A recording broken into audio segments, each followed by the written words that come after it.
Tahun berapa? Pecah inilah kondisi jeramba penghubung di Desa Palu, Kecamatan Pemulutan, Ogan Eleh. Kondisi lantai jeramba yang terbuat dari besi baja ini ompong kena dipaling wong yang dilakukan pas malam hari.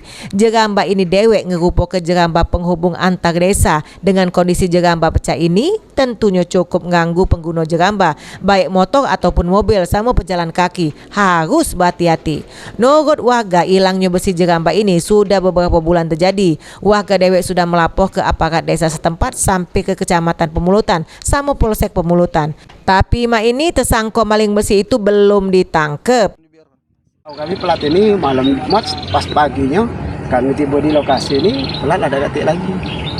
Jadi entah itu kami apakah maling apakah tahu kami yang itu kami tidak tahu. Wah ini kan Warga berharap pemerintah Kabupaten Ogan Eleh turun tangan sama menerangi kondisi jeramba supaya aman dilewati. Ahmad Romawi, PAL TV.